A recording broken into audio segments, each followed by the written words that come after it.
bienvenue aux Ateliers des Capucins, bienvenue à cette soirée absolument extraordinaire. En tout cas, merci d'être là malgré les mouvements sociaux. Ça fait chaud au cœur, ça même crée une petite émotion, parce qu'on est en fin d'année.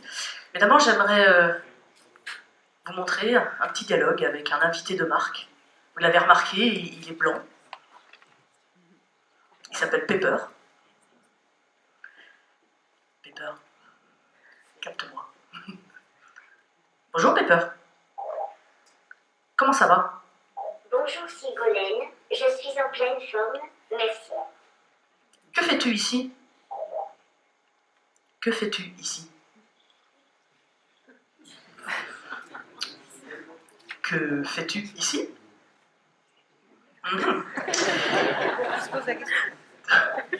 Ah, ça y est. Pepper, que fais-tu ici? Je viens pour la conférence. Peux-tu m'en dire plus? Est-ce que tu peux m'en dire plus? Bon, pas facile, hein. C'est ma première fois, alors... Peux-tu m'en dire plus, Pepper? Toujours pas, hein. Si j'enlève le micro. Pepper, peux-tu m'en dire plus? Il veut pas ce soir. Il boude. Vous êtes nombreux, hein. On réessaye. C'est les aléas de la technologie, c'est d'ailleurs une des limites. Pepper, peux-tu m'en dire plus? Non. Non, définitivement. Bon. Alors, que fais-tu ici?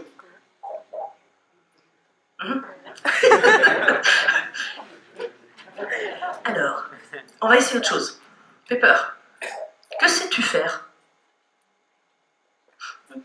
Il veut pas ce soir. On a essayé, hein, je vous assure, il répond. Que sais-tu faire? Je peux faire des tas de choses comme discuter avec toi, mais j'ai besoin des humains pour apprendre à faire encore plus de choses, pour pouvoir encore mieux les aider au quotidien. Et que fais-tu ici? Je viens pour la conférence. Peux-tu m'en dire plus? Oui, bien sûr, c'est une super conférence à ne pas manquer. D'ailleurs, je vois qu'il y a du monde dans la salle. Bien le bonjour tout le monde. Je vous souhaite à toutes et à tous la bienvenue. Je peux faire des tas de choses comme discuter avec toi, mais j'ai besoin des humains pour apprendre à faire encore plus de choses, pour pouvoir encore mieux les aider au quotidien. Merci, Pepper. Sigolène, ne sois pas si facile devant tout le monde. Ça, tu y arrives. Merci. Donc, vous avez compris, on n'y est pas encore. Ça va venir. En tout cas, merci à Pepper. On va peut-être pouvoir lui dire maintenant voilà, de t'éteindre gentiment. Alors, pour ceux qui ne me connaissent pas, je suis Sigolène Brun. Je dirige le village Baïséa depuis 3 ans maintenant. Peut-être avant de vous expliquer pourquoi on a tenu à aborder avec vous ce soir ce thème, faire un arrêt sur image. Qu'est-ce que le village Baïséa? Nous sommes le premier réseau d'accélération, d'innovation en Europe, pour les startups et pour les entreprises. Notre vocation est assez simple. Notre objectif, c'est d'aider les entreprises du territoire à gagner un avantage concurrentiel par l'innovation. Notre ambition, c'est d'être un outil du territoire qui permette à ce territoire de se développer économiquement. Alors ça veut dire quoi tout ça?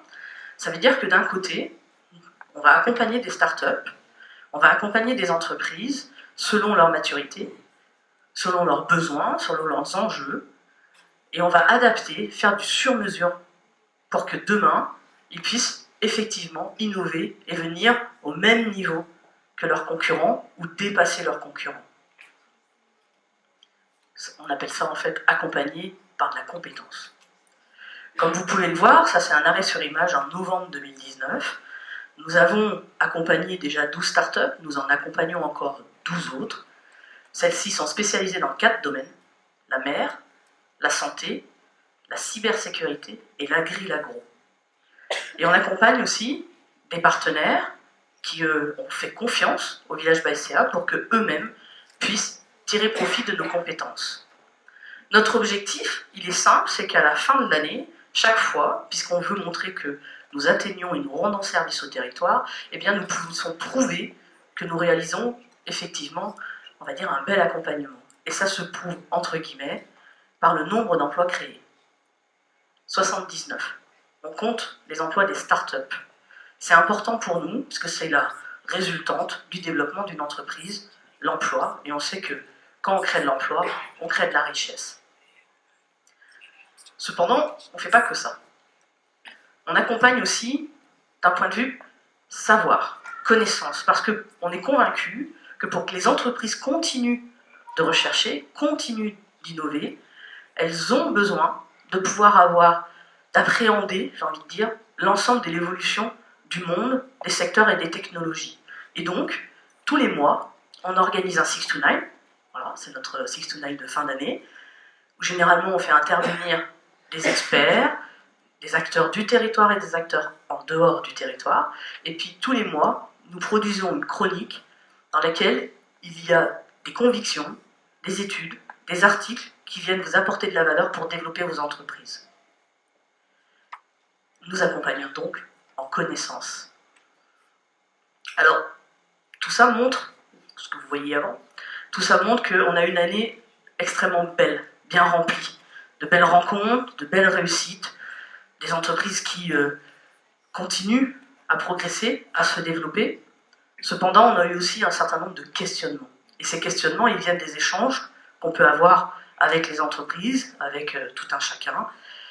Et ces questionnements-là, ils ont une teneur un petit peu particulière. On a tenu à commencer à aborder avec vous l'impact de l'évolution des technologies sur la société avec un grand S.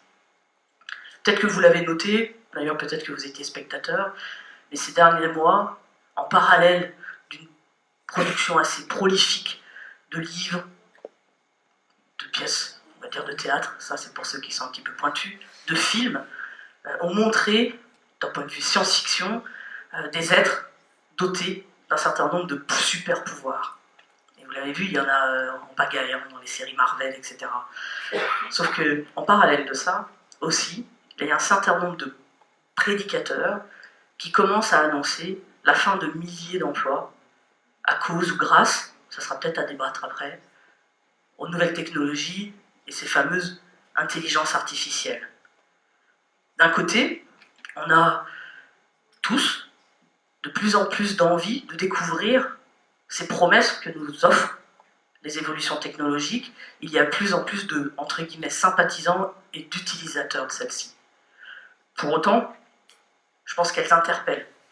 Rarement, on a un échange avec des créateurs d'entreprises ou même, j'ai envie de dire, un citoyen qui se pose la question de ok, c'est bien tout ça, mais qu'est-ce que ça va faire? Qu'est-ce que ça va faire sur, déjà, la première chose, on est humain et on vit de quoi? Du lien social. Beaucoup s'interrogent sur l'impact des écrans, évidemment, sur les enfants. On sait que certains chercheurs commencent à annoncer que, malheureusement, nos enfants, bientôt, auront un QI tout à fait relatif par rapport à nous. Ça a aussi des impacts sur l'environnement, vous le savez, c'est très énergivore, les nouvelles technologies. Ça a des impacts géopolitiques. Probablement que vous avez tous entendu parler du lien entre Cambridge Analytica, je regarde Pascal parce qu'on en a discuté la semaine dernière, et les élections, et dans de nombreux pays. Donc potentiellement, les nouvelles technologies permettent d'ébranler un petit peu nos démocraties. Ça a aussi des impacts sur des modèles économiques et sociaux. Je ne vais pas vous parler d'Uber, vous en avez tous entendu parler. Et puis, le dernier point, c'est que ça a des impacts sur la santé des espèces, et évidemment l'espèce humaine. Et donc ce soir, on vous propose un premier opus, premier veut dire qu'il y en aura d'autres, qui, l'objectif, c'est de nous apporter de la connaissance au travers de nos 3 intervenants, pour nous-mêmes nous dire qu'est-ce qu'on a envie de faire demain dans nos entreprises et la façon dont on a envie de profiter ou au contraire de limiter les évolutions technologiques. Opportunités, menaces, quel regard on doit avoir avec ça, et finalement, comment tout à chacun, on va pouvoir se dire j'ai envie de créer quelque chose de vertueux, et non pas ce que un grand ami disait, le côté obscur de la force. Ça tombe bien, c'est demain soir. En attendant, nous avons ce soir 3 invités de marque. Heureusement, 2 d'entre eux sont parmi nous. Célia, malheureusement, n'a pas pu venir de Lyon, mais elle sera en vidéoconférence. Ils vont nous aider, en tout cas je l'espère, au travers de leurs interventions. On aura un échange ensemble, et puis après vous pourrez poser toutes les questions que vous voulez. Alors si je les présente rapidement, Jean Chaoui, qui certains d'entre eux le connaissent, CEO d'Imascap, docteur de l'IMT Atlantique et docteur en chirurgie, va vous présenter la révolution qu'il a apportée aux chirurgiens orthopédiques. Ensuite, c'est Célia Lorette, qui sera en visio, on espère que ça va fonctionner, qui elle est doctorante à l'Institut des sciences cognitives de Lyon, et qui, tous ses travaux de recherche portent sur le trouble de l'attention et l'impact que peut avoir la relation avec, on va dire, une interface homme-machine, si jamais vous dites, si jamais ça ne vous parle pas. En clair, elle est en train de prouver que potentiellement on peut apprendre, mais aussi désapprendre au cerveau. Donc vous imaginez le champ des possibles. Et enfin, non sans émotion, nous accueillons Neil Harbisson, qui nous fait le plaisir de venir directement de Barcelone, où il semblerait, il faisait beau hier, mais il fait plus beau aujourd'hui, ne nous vexons pas, qui a bravé, on va dire, notre grève, nos mouvements sociaux, et qui va nous expliquer ce qu'il a vécu, pourquoi il l'a vécu, et quelle est aujourd'hui sa façon de vivre son augmentation. Puisque, vous l'avez découvert dans les petits leaflets qu'on vous a donnés, Neil est un homme augmenté, ça date de 2004, donc c'est il y a longtemps, ça interpelle. Il nous expliquera, j'ai pas envie d'en dire plus parce que c'est tout l'objet de sa présentation. En attendant, déjà je les remercie, alors tous les 3, même si on remerciera Célia tout à l'heure.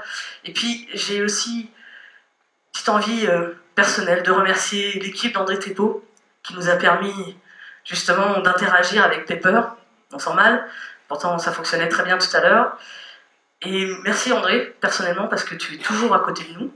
Et en plus, avec toi, on ne peut pas vulgariser complètement les choses.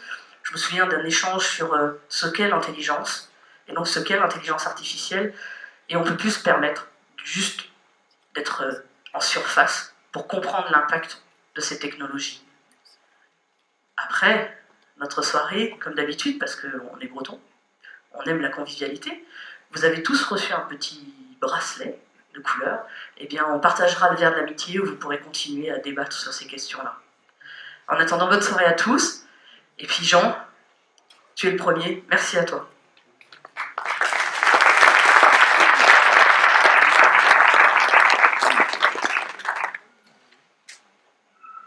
Bon, merci Ségolène pour cette introduction très sympa. Je m'appelle Jean Chaoui et je suis ingénieur biomédical avec une thèse dans le domaine en chirurgie assistée par ordinateur. Donc je ne suis pas chirurgien, même si j'aime bien les chirurgiens.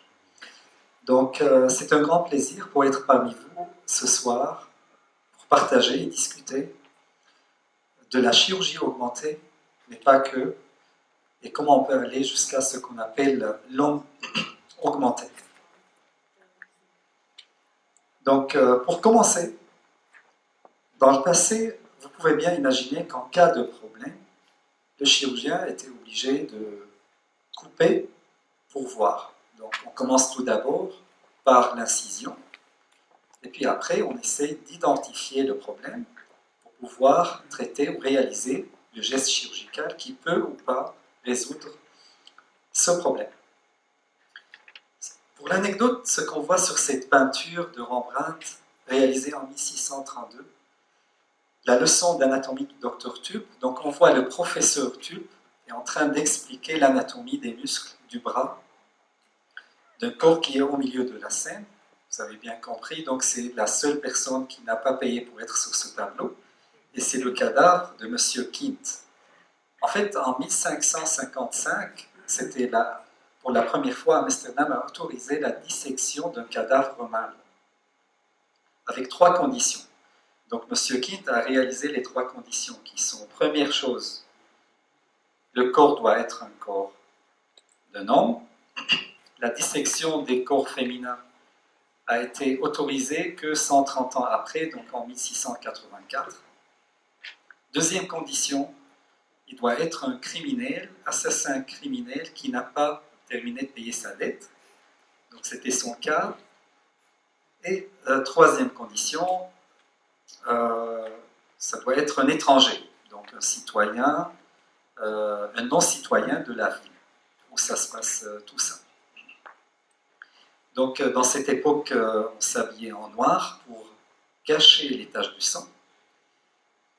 Et c'était toujours l'époque où le geste banal de se laver les mains avant une chirurgie, c'était pas connu à l'époque, parce que ça a démarré qu'il y a 150 ans d'aujourd'hui. Du coup, dans le passé, on commençait par la coupe, par l'incision pour voir. Aujourd'hui, grâce à l'imagerie médicale, on peut tout analyser, étudier, évaluer, diagnostiquer, grâce à des examens scanners ou IRM ou ultrasons ou à des bilans sanguins.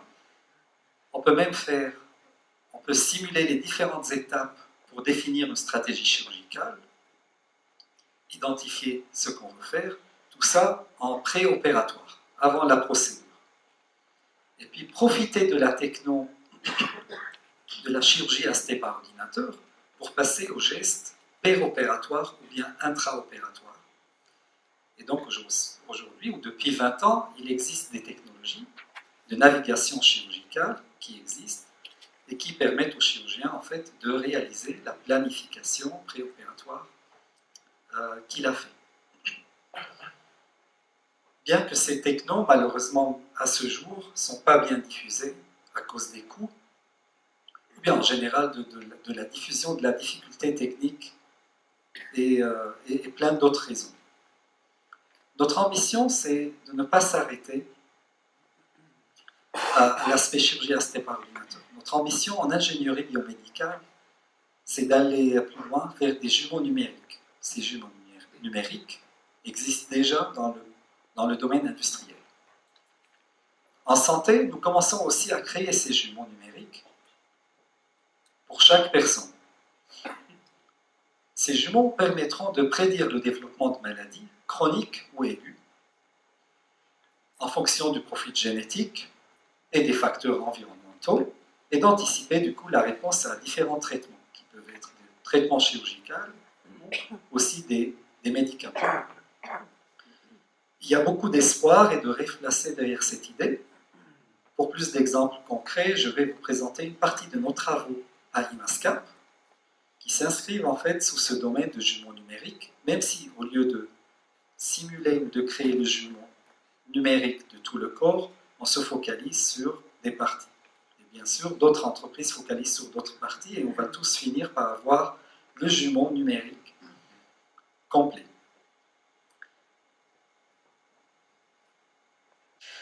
Donc, l'arthroplastie ou la mise en place d'une prothèse, c'est l'un des traitements de l'arthrose, une chirurgie très compliquée qui commence par la réalisation d'une coupe au niveau de la tête humérale, du fraisage côté de la glène.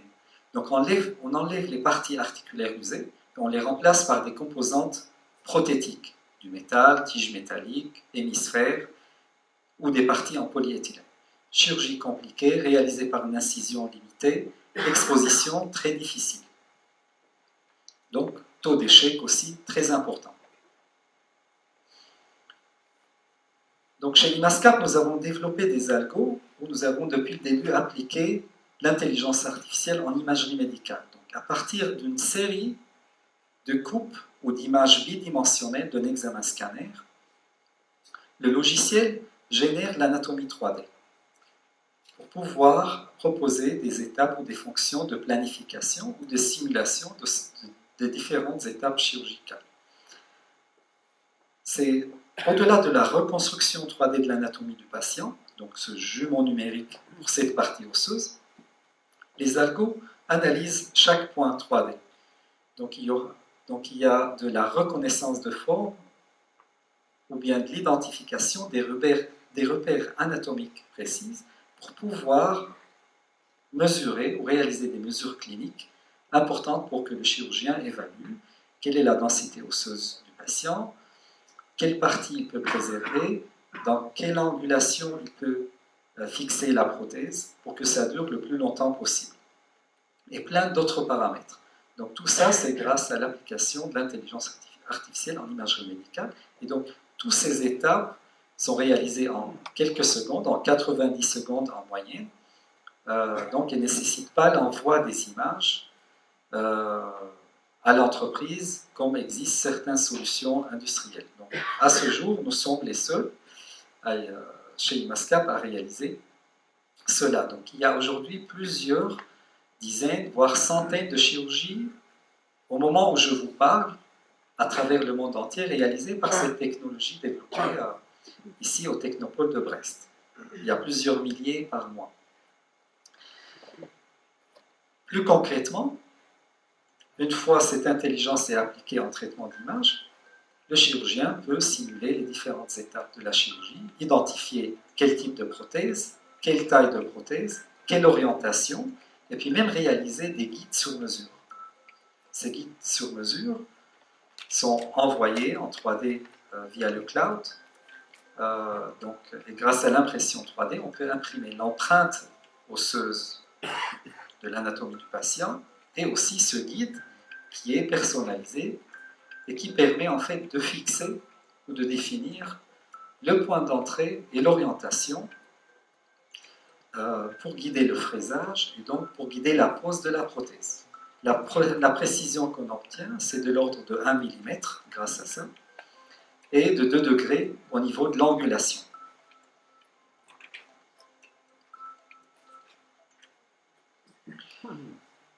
Donc, ce produit est aujourd'hui sur le marché depuis plusieurs années et en croissance nette. Aujourd'hui, nous sommes donc leaders à la fois aux États-Unis, mais aussi sur le plan international, avec 1/3 des cas du volume d'arthroplastie d'épaule dans le monde entier. 29% plus précisément. Et nous sommes en train d'introduire, donc c'est sous l'approbation réglementaire ou la certification aujourd'hui, nous sommes les premiers à proposer une application de l'IA en chirurgie orthopédique de la manière suivante. Donc je ne vais pas entrer dans la définition de l'intelligence artificielle que tout le monde connaît, selon la référence. Très brièvement, donc l'intelligence artificielle a commencé les premiers termes à partir de 1955. Et puis ça a évolué vers le machine learning, puis les méthodes d'apprentissage supervisées, non supervisées dans les années 70, les réseaux de neurones, jusqu'à 2008, premiers travaux sur l'apprentissage profond, ou ce qu'on appelle le deep learning aujourd'hui. Plusieurs exemples, comme AlphaGo, développé par Google, qui est resté invincible à ce jour. Le principe est très simple. On voulait simuler en fait le fonctionnement d'un réseau de neurones biologiques qui est composé donc d'un corps, d'un axon, donc des terminaux qui se connectent, qui permettent de se connecter à d'autres cellules. Et mathématiquement, on peut réaliser la même structure en plusieurs couches. Et ce qui est fascinant, c'est que ce système mathématique, si on arrive à nourrir en fait les entrées de ce système par des paramètres comme dans notre cas, les images du patient, la densité osseuse, l'âge, donc les mesures cliniques, les mesures articulaires, et que en output ou pendant l'apprentissage, on montre, on associe ce que chaque chirurgien a réalisé pour ce cas. Donc, on utilise notre base de données, encore qui augmente tous les jours, pour fournir en fait des dizaines de milliers de cas. Et donc, on obtient un système intelligent que en cas de nouvel examen scanner, le système propose une décision chirurgicale, une recommandation, pour être plus précis, au chirurgien de ce que le chirurgien doit faire. Donc, aujourd'hui, les chiffres de performance de ce système, pour vous donner une idée, on arrive à proposer une recommandation chirurgicale qui est avec un ensemble d'experts qui peuvent recommander la même chose pour ce cas. Et pour votre information, donc je parle de 0,73% d'accord, sachant aujourd'hui, si vous prenez un seul expert contre un autre expert, l'accord est de l'ordre de 0,53, donc très faible. Du coup, il y a 20 points de gain grâce à l'intelligence artificielle, en plus de rendre l'intelligence collective d'un groupe d'experts qu'on a utilisé pendant l'apprentissage, on rend ça entre les mains des jeunes chirurgiens ou des chirurgiens moins spécialisés, quel que soit le cas dans le monde entier. Donc comment ça fonctionne? Le chirurgien lance le logiciel qui réalise l'anatomie 3D, les mesures 3D, et au lieu que le chirurgien donc, définit lui-même donc, toutes les étapes, donc le système IA peut lui proposer, pour ce cas spécifique, en se basant encore une fois sur des dizaines de milliers de cas réalisés par d'autres experts, quel est le meilleur type de prothèse? Quelle est la meilleure taille? Quelle est la meilleure combinaison? Et quelle probabilité pour tout ça on peut proposer? Du coup, pour des jeunes chirurgiens ou des chirurgiens qui réalisent peu d'opérations de ce type dans le monde entier, c'est juste mettre l'intelligence collective devant eux. Donc ce système aussi permet de partager un cas clinique entre plusieurs experts. Les chirurgiens aiment pas mal ça, souvent donc ils se consultent entre eux. Et donc ce système permet de réaliser ce partage. Au-delà de la planification chirurgicale ou de cette simulation, le système permet de générer une prothèse personnalisée. Ça veut dire encore une étape de plus vers une médecine personnalisée, pas juste une médecine de précision. Là, on voit une prothèse générée automatiquement par le logiciel, pas par un ingénieur mécanique, imprimée en 3D, et du coup, envoyée au Biocop le jour de la chirurgie.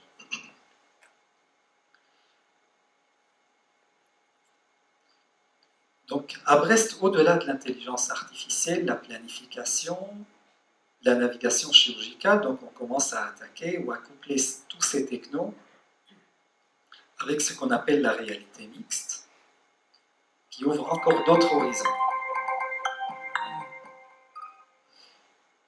Donc je vous présente ici le concept de cette innovation très récente. Là, on montre qu'il y a une caméra classique d'un portable. À Imascap, on a des talents autres que de développer et de coder, on a des bons acteurs aussi.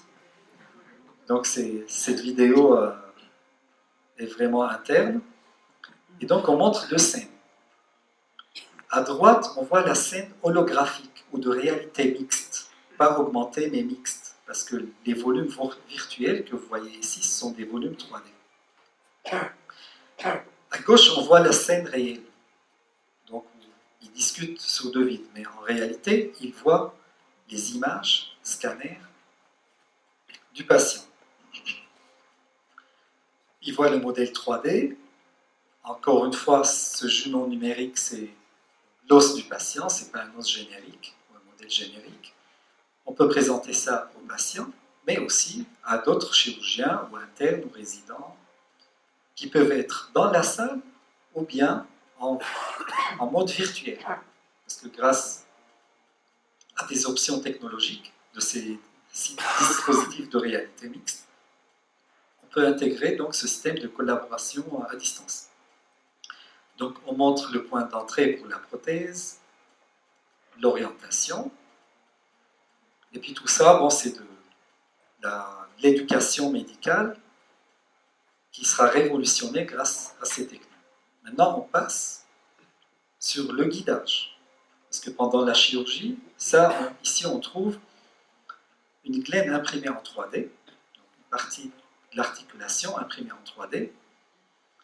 Et donc, on montre ici ce qu'on voit via ces lunettes. Donc, on détecte cette partie, on projette les données préopératoires planifiées par le chirurgien sur cet os. Et donc, on voit en 3D l'objet réel, mais aussi quel alignement on doit obtenir pendant la chirurgie.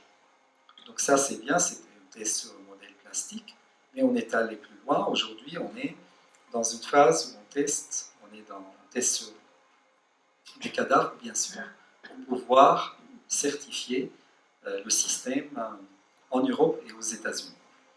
Donc là, on montre l'étape de fraisage. Ici, c'est le laboratoire d'anatomie à Brest. On a testé pour la première fois cette techno. Donc le chirurgien, il a les lunettes, il voit l'examen scanner. Encore une fois, c'est en 3D, au milieu de la salle. Il voit le 3D. Moi, je ne peux pas voir tout ça parce que je n'ai pas les lunettes. Du coup, je regarde l'écran classique. Par contre, le chirurgien, il ne regarde plus l'écran. Donc, il n'a plus besoin de regarder un écran ou de mettre cette partie sur la planification. Après, le système, justement, projette toutes les données sur l'os du patient. Donc là encore, le chirurgien n'a plus besoin de regarder à gauche ou à droite. Il regarde l'os du patient. Il ne voit qu'une petite partie. Toute la partie cachée, il ne le voit pas. Grâce à ce système, il le guide. Il guide l'axe. C'est comme si on a toute l'info qu'on a besoin pour guider ce geste. Vous pouvez bien imaginer aussi que via l'assistance virtuelle ou l'intégration de l'IA, le guidage de chaque étape peut être enrichi avec même d'avis. Chaque étape peut être analysée et des recommandations peuvent être faites en temps réel pour ce cas. Donc, on veut aller aussi plus loin. Donc, on a bien parlé de la prothèse personnalisée, c'est très bien, c'est la médecine personnalisée. On a parlé du guidage, donc c'est la médecine de précision. Mais aussi, il y a ce qu'on appelle en fait le domaine de Bionics. Donc en médecine, Bionics signifie généralement le remplacement ou l'amélioration des organes ou d'autres parties du corps par des versions mécaniques ou des compléments électriques ou intelligentes. Les implants bioniques diffèrent des simples prothèses en limitant de très près la fonction d'origine, voire en la surpassant. Donc il y a plusieurs applications que vous connaissez certaines et d'autres qui sont toujours en cours de développement. J'avoue, on est encore loin d'avoir en fait des dispositifs parfaits ou prêts à être utilisés. Je parle toujours des implants connectés. Et sur Brest, on a un très grand projet avec des grands partenaires. Si vous avez entendu parler, donc c'est la prothèse connectée. Donc on veut rendre la prothèse pas seulement personnalisée, mais connectée en intégrant des capteurs et du coup avoir plus de données chaque jour qui alimentent en fait un système qui collecte ces données, qui vérifie est-ce que la prothèse fonctionne bien, est-ce qu'il y a des risques d'infection, et donc tout ça permet d'améliorer le design de la prothèse. Donc le Bionics, c'est très bien.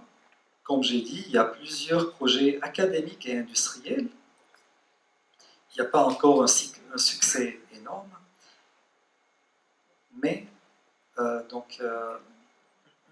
ce qu'on souhaite, ou l'ambition que tout ingénieur biomédical peut rêver, en fait, c'est que l'ingénierie tissulaire réussit à modifier les tissus en intégrant du matériau en fait,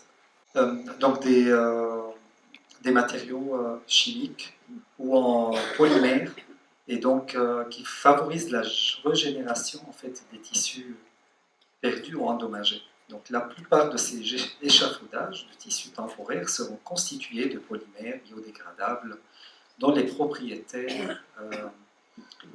physico-mécaniques, chimiques, biologiques doivent être adaptées pour répondre aux exigences spécifiques à chaque besoin.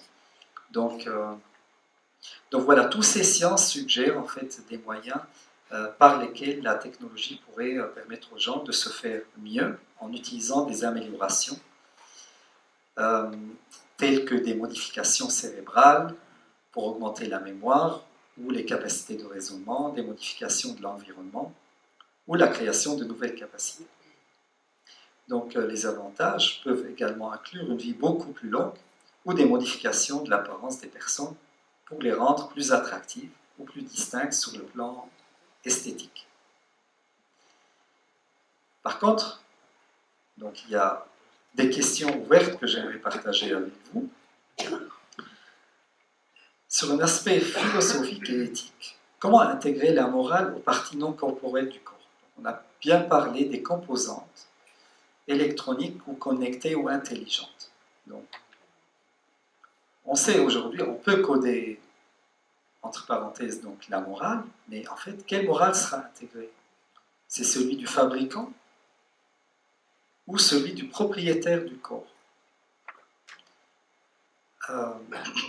En termes d'égalité ou inégalité sociale de la santé, du coup, qui va financer? Qui va pouvoir avoir accès à ce type de composantes qui vont coûter sûrement cher? Comment et quelles sont les garanties?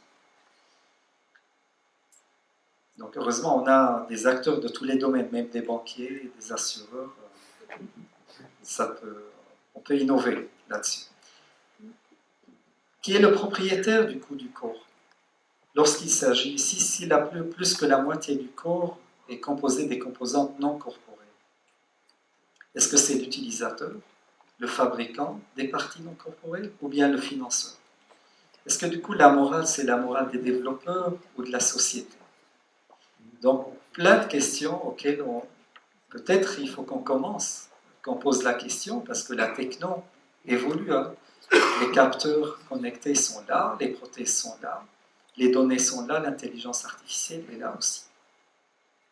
Et comme d'habitude, je vous ai montré un dispositif de réalité mixte, avancé, pas très loin de l'approbation, et aujourd'hui, les notified bodies, les organismes notifiés qui certifient, ne savent pas répondre à la question en interne, est-ce que c'est un dispositif d'affichage, est-ce que c'est un moniteur, ou c'est un autre dispositif? Donc même en interne, pour des technos qui sont sur le marché, les questions sont dures de point de vue réglementaire.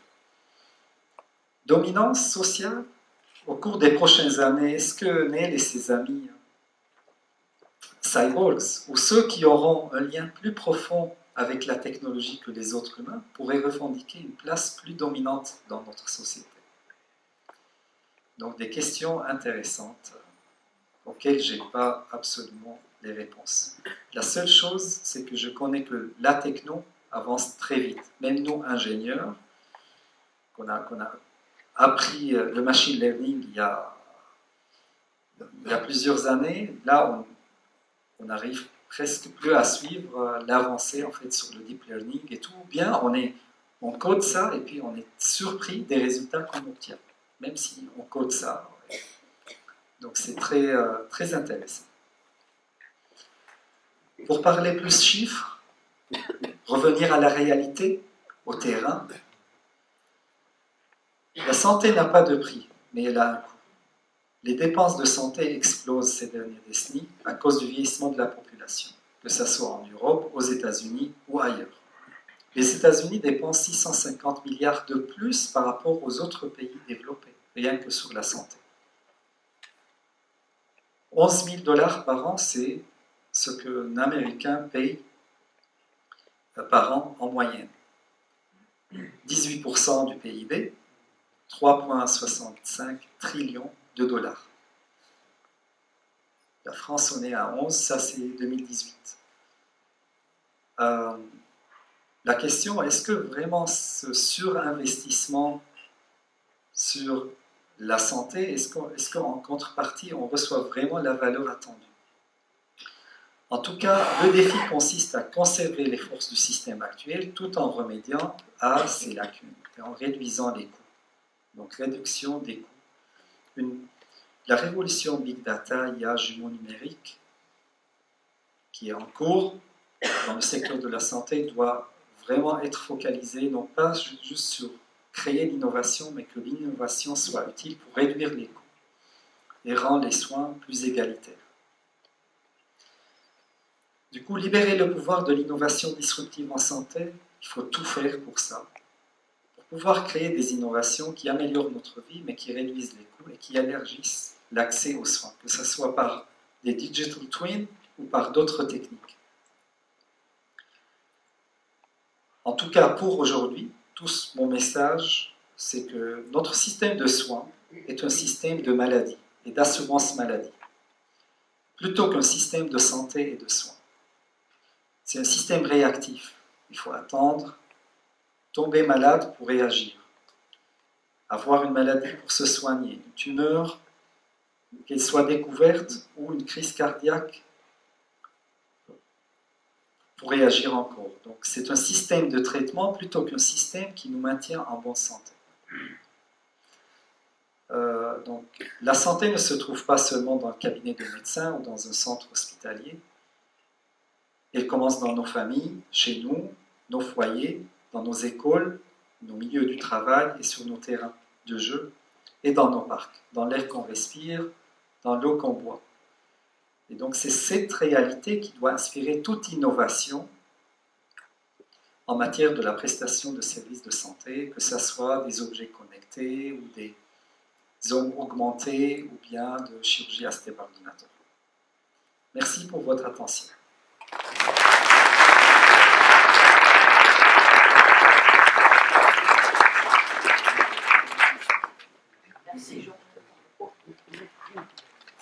Vous pourrez poser des questions à la fin et on reviendra sur ce questionnement un petit peu philosophique, éthique, puisque c'est l'objet du débat. Je vais alors inviter virtuellement Célia à nous rejoindre. Elle va être en visio, j'espère que ça va fonctionner. Et puis si ça n'est pas le cas, on lui demandera probablement de faire une vidéo et on vous la transmettra comme d'habitude dans notre chronique. Eh bien, bonjour à tous. Alors, c'est la première fois que je fais ça, donc c'est un peu perturbant. Si on ne m'entend pas, faites-moi signe. Moi, je m'appelle Célia Languette, je suis étudiante en thèse à l'Institut des sciences cognitives à Lyon. Et je suis en troisième année de thèse. Et du coup, je vais vous présenter un peu le sujet des interfaces cerveau-machine et le sujet de thèse un petit peu. Alors, je vais essayer de partager l'écran. Partager le son.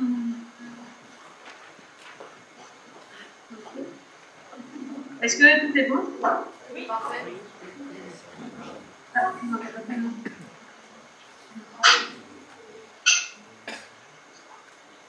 Est-ce que c'est bon pour vous là? Parfait. Ok, parfait. Alors, du coup, je vais vous parler des interfaces cerveau-machine. Alors, quand on parle d'interface cerveau-machine, c'est de réussir à communiquer, à faire communiquer un ordinateur avec le cerveau. Alors, du coup, je vais partir sur quelques bases avant de développer le sujet. Donc, est-ce que je vais passer? Ouais. On a des 100 millions qui sont connectés les uns avec les autres. Ils génèrent des signaux électriques. Ils communiquent entre eux grâce à des signaux qui sont d'origine électrique. Et ces signaux sont captables, c'est-à-dire qu'on est capable d'enregistrer l'activité cérébrale. Comment est-ce qu'on enregistre cette activité? Alors, chez l'homme, on utilise 3 types de techniques. La première s'appelle l'électroencéphalographie. Donc, en gros, c'est des électrodes qu'on positionne à la surface du crâne du souris et qui vont enregistrer l'activité électrique globale du cerveau. C'est-à-dire que quand une zone va s'activer, elle va produire une activité qu'on va pouvoir capter, mais de façon assez étendue. On n'aura pas une très bonne résolution spatiale. On peut aussi implanter des électrodes sous l'os, donc à la surface du cerveau de patient, ce qui va nous permettre d'avoir une activité électrique beaucoup plus localisée, capter une activité beaucoup plus localisée, mais beaucoup plus précise. Il y a une troisième technique qui est un peu différente, qui s'appelle l'IRM fonctionnel. Et là, c'est l'enregistrement d'une activité plutôt indirecte, car en fait, on enregistre le taux d'oxygénation du sang dans le cerveau. Donc en fait, ce qui se passe, c'est quand une zone s'active dans le cerveau, les neurones vont avoir une activité et ensuite ils vont se recharger en oxygène. Et du coup, le sang autour aura moins d'oxygène. Et du coup, c'est ça qu'on capte. Et ça, c'est ce qu'on appelle l'IRM fonctionnel. Donc là, c'est les 3 façons d'enregistrer l'activité cérébrale chez l'homme, et c'est ce qu'on utilise pour faire de la recherche en neurosciences. Donc, par exemple, ce qu'on a fait, ce qui a commencé dans les années 1900 et qu'on continue à faire encore aujourd'hui, c'est cartographier le cerveau de façon fonctionnelle. Donc, par exemple, moi j'utilise l'IRM fonctionnel et ce qu'on peut faire, c'est faire des tâches cognitives à des sujets, donc des tâches visuelles, auditives, etc. Et on voit ce qui s'active dans le cerveau. Donc là, vous avez un exemple de résultat où chaque zone colorée correspond à une fonction dans le cerveau. On peut aussi essayer de comprendre certains mécanismes dans le cerveau grâce à l'enregistrement de cette activité. Donc là, vous avez un exemple en électroencéphalographie. En fait, ici, ce que vous avez, c'est des enregistrements de l'activité électrique globale du cerveau pendant le sommeil d'un sujet humain. En fait, dans le sommeil, ce qu'on s'est rendu compte, c'est qu'il y avait plusieurs stades. Vous avez tous peut-être entendu parler de sommeil profond, sommeil léger, etc.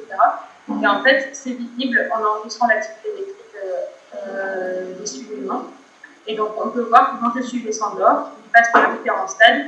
Et ces différents stades sont visibles car le cerveau se met à avoir une activité électrique oscillatoire. Et la fréquence d'oscillation de cette activité électrique définit le niveau de sommeil. Donc, au stade 1-2, le sujet est en train de s'endormir. Pendant le sommeil profond, c'est le sommeil où vous n'avez plus de souvenirs. Et le sommeil paradoxal, c'est le sommeil où vous avez vos rêves. Voilà, donc on peut étudier le fonctionnement du cerveau grâce à cette activité cérébrale. Donc ça, c'est un peu ce qu'on fait en neurosciences. Et puis dernièrement, c'est assez récent, ça date plutôt des années 2010, on a commencé à s'intéresser à interagir le cerveau avec les ordinateurs. Alors, comment on fait ça?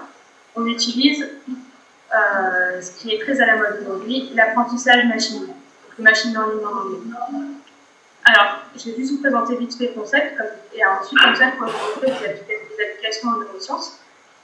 Dans l'apprentissage machine, ce qu'on fait, c'est qu'on a des données dites d'entraînement, qui sont en fait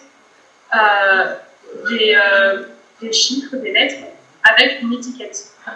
Donc, par exemple, vous avez dans votre boîte mail, vous avez des mails, vous avez des spams. Là, vous allez donner à un ordinateur ces données-là, donc le contenu du mail, avec l'étiquette vrai mail ou spam. L'ordinateur, grâce à un algorithme qui, pour le coup, est plus ou moins facile à coder, va devoir tenter d'apprendre qu'est-ce qui fait qu'un mail est un mail et qu'est-ce qui fait qu'un spam est un spam.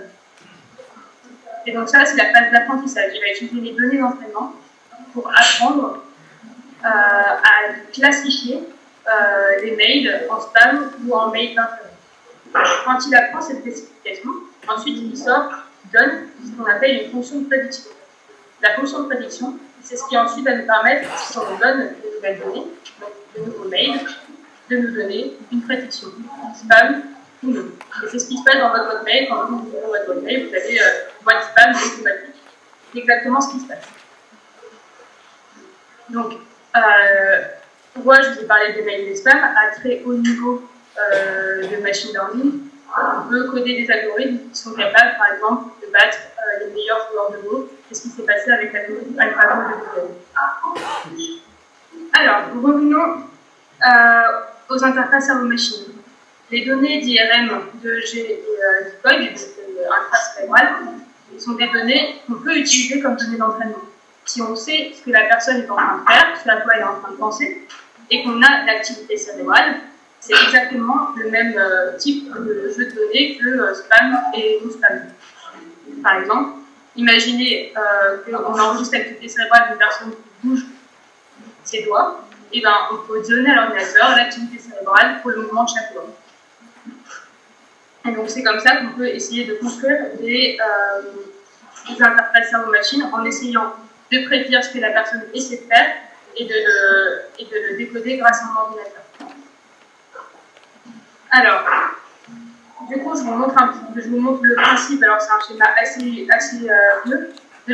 C'est de mesurer une activité cérébrale, d'en extraire des caractéristiques qui permettent de classifier cette activité en différentes catégories. Donc, par exemple, bouger un bras, bouger une jambe, etc. Et de donner un retour soit au sujet, soit pour contrôler un ordinateur, etc. Je vais rentrer un peu plus dans le concret juste après, en vous donnant un exemple. Donc, alors là, il va falloir que je coupe le son dans 30 secondes. Donc là, je vais vous donner l'exemple de l'interface cerveau-machine qui a le plus révolutionné les neurosciences dans les années 2010. Donc, c'est l'équipe de Hochberg aux États-Unis qui a implanté une lame tétraplégique avec des électrodes intracorticales. Donc, ils ont mis des électrodes dans le cortex moteur de cette lame tétraplégique. Et en fait, ils ont enregistré son activité cérébrale en lui demandant de penser au mouvement de son bras. Et en fait, ensuite, ils ont entraîné un ordinateur à détecter quand cette dame-là voulait bouger son bras et comment elle pouvait le bouger.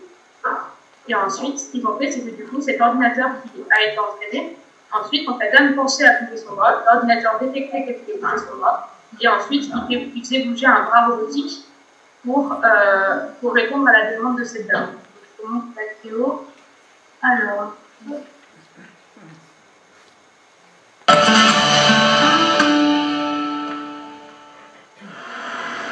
You're watching the most advanced brain-machine interface in action. Kathy Hutchinson is paralysed and unable to speak, but just by thinking she's able to control the movements of this robotic arm and drink her morning coffee.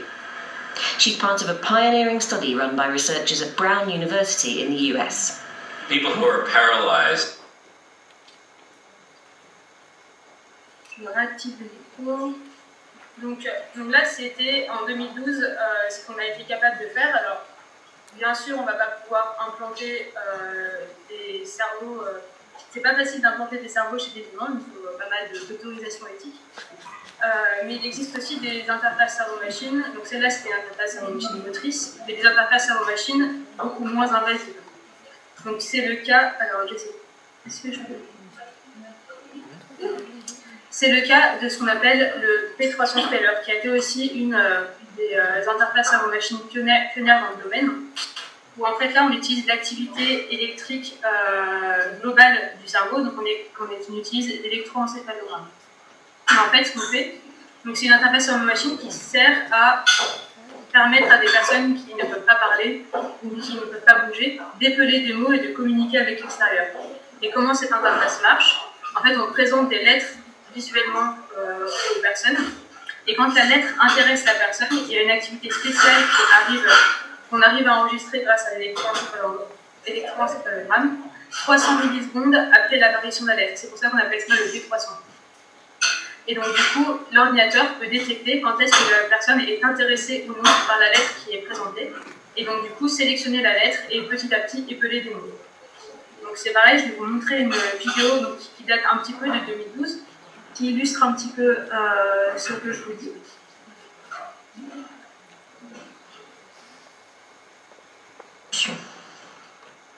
Et s'il suffisait de penser pour écrire? Dans son appartement, cet homme est en train de dicter à son ordinateur des lettres par la seule force de sa pensée. Mais ce système est encore un prototype limité à la recherche et son utilisation n'est pas encore très facile. Tout commence par la pose de 17 électrodes sur la tête d'Adrien. C'est un gel en fait qui va venir en contact avec la peau, qui va permettre d'obtenir un bon passage en fait du courant et donc qui va nous permettre d'avoir une bonne mesure en fait. On a un plan de montage qui est ici, qui indique en fait à quels endroits sont positionnés les électrodes pour l'application en question. Cette opération va durer près de 45 minutes et n'est pas particulièrement très agréable. Voilà, donc là on a installé la dernière électrode. On peut vérifier les signaux. Adrien, est-ce que tu peux fermer les yeux s'il te plaît? Adrien est tétraplégique depuis 3 ans, à la suite d'un accident. Il parle sans la moindre difficulté et participe à ce programme en tant que volontaire. Exactement. Je suis tétraplégique, je n'ai pas l'usage de mes mains et je suis passé par une phase de réanimation pendant quelques mois durant laquelle, à cause d'une trachéotomie, je n'avais pas l'usage de ma voix. Et il a été extrêmement compliqué de faire passer des messages même très simples à ma famille ou au personnel soignant pour leur exprimer que je ressentais des douleurs, que je ressentais la soif, la faim ou autre. C'est toi qui choisis les lettres appelées. D'accord.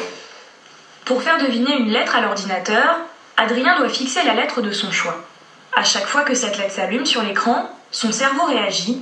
L'opération est répétée plusieurs fois pour que l'ordinateur interprète ce signal et sélectionne la bonne lettre. Salut là.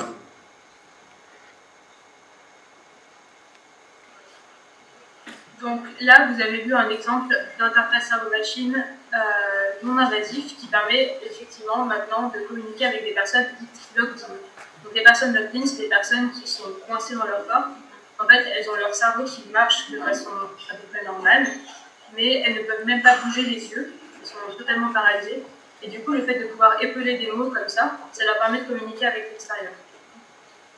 Alors jusqu'à maintenant, je vous ai présenté des interfaces cerveau-machine qui permettent de suppléer une fonction qui est manquante. Donc bouger un bras robotisé quand on est tétraplégique, communiquer quand on ne peut plus parler et utiliser la parole.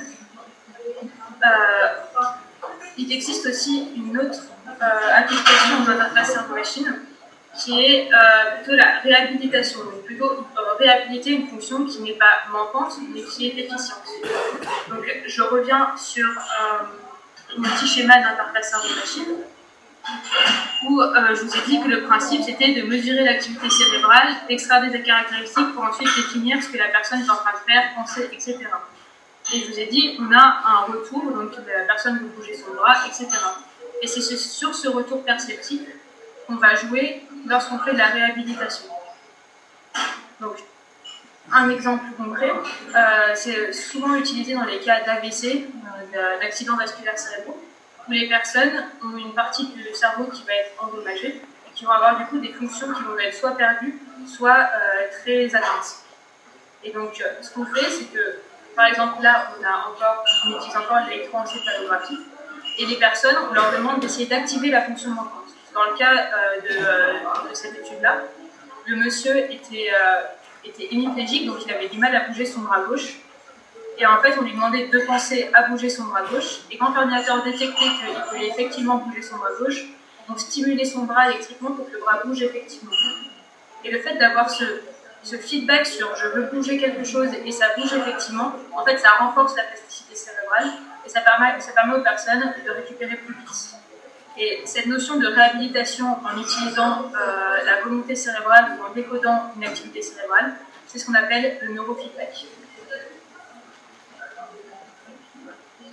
Alors, ça, c'était l'introduction. Donc, je vous ai présenté plusieurs concepts. Donc, ce que c'était qu'une interface cerveau-machine, comment on la construisait. Maintenant, je vais vous présenter un petit peu ce que je fais pendant ma thèse. Alors, pendant ma thèse, moi, je m'intéresse à la fonction attentionnelle. Donc, la fonction attentionnelle, c'est ce qui vous permet de sélectionner des éléments dans votre environnement et de vous concentrer dessus. Par exemple, quand vous parlez à quelqu'un alors qu'il y a un fond sonore, exactement comme ce qui se passe avec moi actuellement, et ben vous devez sélectionner, vous devez vous concentrer sur la voix de la personne qui vous parle et vous arrivez à annuler les sons interférents. C'est ce qu'on appelle l'attention auditive. Moi, je m'intéresse à l'attention qu'on dit visuelle. L'attention visuelle, c'est exactement la même chose, c'est la capacité à vous concentrer sur des éléments dans l'espace et à les sélectionner. Si vous décidez par exemple de fixer votre voisin ou quelqu'un dans la salle, vous fixez cette personne dans la salle, sans bouger les yeux, vous êtes quand même capable de vous concentrer sur d'autres éléments dans votre champ visuel. C'est à ça que je m'intéresse. Alors l'attention visuelle qui m'intéresse, quand vous l'utilisez, vous activez les réseaux qui sont en bleu sur la slide. Voilà. Et donc, moi, le sujet de ma thèse, c'est savoir est-ce que je peux, entre guillemets, lire dans les pensées et prédire vers où la personne, où est-ce que la personne oriente son attention. Et si je suis capable de savoir où est-ce que la personne oriente son attention, est-ce que je peux utiliser ça pour augmenter la fonction attentionnelle? Donc, est-ce que je peux essayer de lui faire des tâches attentionnelles, détecter quand la personne va faire des erreurs et lui donner un neurofeedback pour lui permettre d'augmenter son attention? Alors, pour cela, je suis désolée, je ne peux pas changer, c'est en anglais, mais bon. Pour cela, ce que je fais concrètement dans ma thèse, j'utilise l'IRM fonctionnel, donc la troisième méthode que vous avez vue au début, et je demande à mes sujets de faire la tâche suivante. On leur présente un écran noir avec une flèche au centre. Les personnes doivent fixer le centre et se concentrer sur le centre. Enfin, ne pas bouger les yeux du centre, garder les yeux fixés sur le centre. Ensuite, je leur donne un indice qui leur indique une position parmi 8. Donc là, vous avez les 8 positions possibles en D. Donc ces personnes-là, du coup, elles doivent continuer à fixer le centre, mais orienter leur attention sur la position indiquée. Donc elles doivent rester concentrées sur cette position-là pendant un temps indéterminé qui est aléatoire. Puis, 2 cibles apparaissent. Ces cibles sont très difficiles à voir. Et la personne doit répondre à la question, est-ce que les cibles étaient identiques ou différentes? Donc, je répète cette expérience-là plusieurs fois, donc j'ai beaucoup d'essais. Et les personnes répondent, et du coup, ensuite, je prends l'activité cérébrale de chaque essai, et si les personnes elles ont effectivement bien répondu à la cible, etc., je considère que ces personnes-là faisaient attention au bon endroit. Donc en fait, du coup, j'ai des activités cérébrales, avec pour chaque activité cérébrale, l'indication de à quel endroit elles faisaient attention. Ensuite, voilà ce que je fais. Donc là, c'est à quoi ça ressemble. Donc j'ai mes images de cerveau. Donc je les pré-process. Ça veut dire quoi? Ça veut juste dire corriger le mouvement, toutes les réaligner entre elles. Je sélectionne les zones qui s'activent quand je leur demande de faire la tâche attentionnelle. Donc là, vous voyez, c'est des petits carrés rouges et jaunes là. Et ensuite, j'entraîne mon algorithme avec cette activité. Donc là, mon algorithme, je lui donne la position d'attention parmi 8 et l'activité cérébrale correspondante. Et ensuite, je teste sur les données, sur de nouvelles données pour voir si effectivement je peux prédire la position d'attention de mes sujets. Et la grande question, c'est est-ce qu'on arrive à décoder quoi que ce soit? Alors, effectivement, alors ce que vous avez ici, c'est tous les sujets en bleu. En gris, c'est la moyenne. Et ce que vous avez, c'est à quel point j'arrive à prédire la position de l'attention des sujets au cours du temps. Donc, dans la zone grisée, là, c'est le moment où j'ai envoyé l'indice. J'ai dit à mes personnes où est-ce que vous devez faire attention. Au niveau du pointillé, c'est là où la cible apparaît. Et ensuite, la grosse réponse que vous avez, le gros clic de décodage que vous avez là, c'est la réponse visuelle à la cible. Et du coup, en fait, ce qui m'intéresse, c'est cette zone-là. Et dans cette zone-là, j'essaie de voir si j'arrive à savoir où est-ce que la personne devait faire attention. Les petits pointillés en rouge que vous voyez, c'est la performance de décodage que j'aurais si je décodais au hasard. Donc si je prenais au hasard une position parmi 8, j'arriverais à trouver la bonne position dans 12% des cas. Donc ce que vous voyez, c'est que je suis au-dessus de la chance. Ça veut dire que j'arrive à décoder quelque chose. Ce que j'arrive à décoder, c'est au-dessus du hasard. Et en fait, j'arrive à décoder la bonne position entre 40 et 70%. Donc 40 et 70%, c'est bien, c'est au-dessus de la chance, mais c'est pas énorme. C'est-à-dire que si je voulais contrôler un ordinateur avec l'attention, je me tromperais assez souvent. Sauf que, si je regarde quand est-ce que le décodeur se trompe, c'est ce que vous voyez ici. En fait, ici, ce que vous voyez, c'est chaque cercle, ça correspond à une position. 1, 2, 3, 4, 5, 6, 7, 8. Et ce que je montre, c'est le nombre de fois où le décodeur, en pourcentage, a décodé chaque position alors qu'il devait décoder la position 1, la position 2, la position 3, etc. Et ce qu'on voit, c'est que quand le décodeur en général, il décode la bonne position, donc à chaque fois c'est la bonne position qui est décodée le plus souvent, et quand il se trompe, en fait il se trompe avec les voisins, avec la position adjacente. Et donc ça c'est super intéressant, parce que du coup on peut inférer et on va tester ensuite, enfin moi c'est mon but, c'est de tester ensuite, qu'en fait quand le décodeur se trompe, c'est que la personne elle était moins concentrée. Et que du coup, comment est-ce que je procède? Donc, j'ai 3 ordinateurs différents. Le premier me permet d'enregistrer l'activité cérébrale de mes sujets en IRM. Il y en a un qui sert à présenter la tâche que je vous ai présentée tout à l'heure à mes sujets. Et ensuite, ce que je fais, c'est que j'enregistre l'activité et j'ai un 3e ordinateur qui reçoit les images, qui va corriger le mouvement en temps réel, et ensuite, il va créer un neurofeedback. Alors, qu'est-ce que je vais montrer à mes sujets? Je vais leur montrer ce que j'appelle une carte de probabilité. En fait, mon décodeur, ce qu'il me donne, c'est pour chaque position, la probabilité que ce soit cette position-là à laquelle mon sujet devait faire attention. Par exemple, dans le camembert que vous voyez ici, probablement que mon sujet faisait attention à cette position-là. Mais il y a une incertitude sur les 3 positions d'en dessous. Et moi, ce que j'envoie à mon sujet à la fin de chaque essai, c'est ça. Et je lui demande qu'à chaque essai, quand je lui demande de faire attention à une position, et ben, le résultat, ce que je lui montre ensuite, je lui demande d'essayer de faire en sorte que ce que je lui montre ensuite, c'est que la position à laquelle elle devait faire attention soit le plus rouge possible et que les autres positions soient le plus bleu possible, pour essayer d'affiner son attention, de rendre son attention plus efficace. Donc ça, c'est ce que je suis en train de faire actuellement.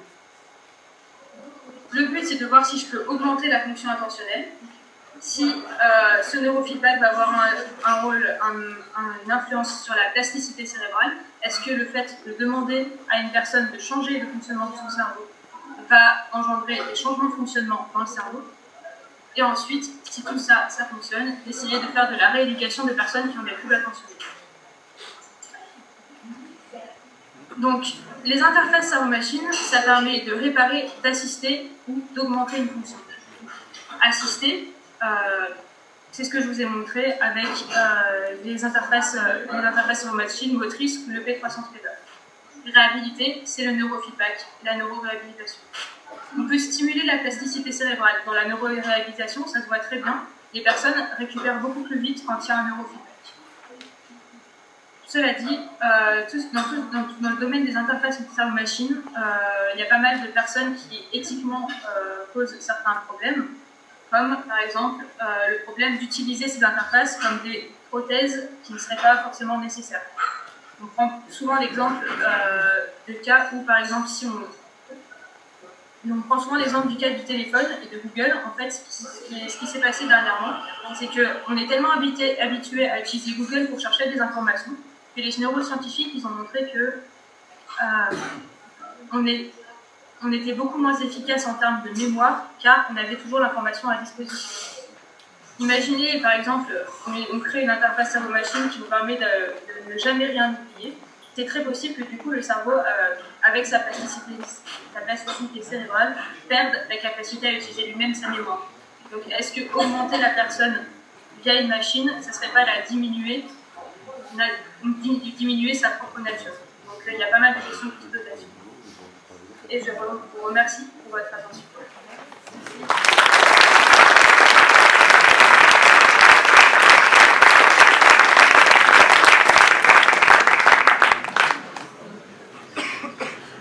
Je crois qu'on a testé notre attention. Le pot, c'est après, hein, on est d'accord? Là, ils y étaient déjà. Elle nous a indiqué qu'elle avait eu un souci de réservation de salle et qu'elle se trouvait juste à côté de la cuisine de sa coloc. Donc, c'est pas facile pour elle. Merci beaucoup. Tu nous rejoins pour le débat. Donc, on va se garder près de nous. Maintenant, nous avons Neil qui va s'installer. Well, thank you very much for joining us, and thank you for inviting me. It's the first time I'm here giving a talk, so it's a new space. I'll start from my beginning. I'll talk a bit slow so that there's the... Okay. I was born with an unusual visual condition called achromatism, which means that I don't see colors. I see in grayscale. So I've never seen blue, yellow, pink. I don't know what color looks like. So as a child, when I asked what a color was, people explained it to me, but it was impossible for me to imagine what a color is. Because if you've never seen a color, it's really impossible to imagine how it looks like. So as a child, I tried to ignore the existence of color, but it was impossible for me to ignore color because people who, like you, see colors keep mentioning it every single day in daily elements that usually have nothing to do with the beauty of color. Things like yellow pages contains the word of a color, red cross, Bluetooth, green tea, brown sugar, pink panther, blue tack, blue cheese, blue zone, green peas, green card, Yellow Submarine, Pink Floyd, or James Brown, it's in his last name. So I kept hearing the names of color every single day. There's also this huge country called Greenland. So I couldn't ignore the existence of color. So even if you don't see color, you can't ignore that color exists. Also, when color is used as a code, it can be confusing. Sometimes hot water and cold water is only expressed through color codes. So I always need to try both taps of water to know which one's the hot, which one's the cold. Also, maps use color codes. This is fine, but if I go to Tokyo, I can get easily lost because some maps really depend on color perception. And then when I was trying to learn the colors of flags, I had this situation. So your country, Ireland and Italy, share exactly the same flag to me. And also when I was talking to people in conversations, if someone would ask me, have you seen a man with ginger hair, blue eyes and dressed in pink? I would have absolutely no idea because the only information I get here is that the man has hair, that he has eyes, and that he's not naked, basically. So the reason why I wanted to sense color was not because I wanted to change my eyes. To me, seeing in grayscale has many advantages. Seeing in grayscale means I can see better at night. People with achromatism have better night vision. Also, people that see in grayscale can detect camouflages more easily. So if I look at the camouflage, I can see the shape more easily, so I can detect camouflages. So actually, in the Navy, this is today we did a tour and we realized that this is a very Navy town. So people who are completely colorblind are used in the Navy to detect boats, because we can see easily the shape, so we can detect camouflaged boats. And also photocopies are cheaper in black and white, so this is also an advantage. So I didn't want to change my site, but I wanted to have a sense of color, because color is a cultural element and a very social element. So I wanted to have this social element in my life. So when I was trying to understand what color is, I found this theory by Isaac Newton. In the 1600s, he created a theory that relates each color of the rainbow to a musical note. So he thought that color and sound were connected. And that was in the 1600s, and he was right, he was correct. Now we know that color and sound have a connection. They are both frequencies. Color moves with a frequency.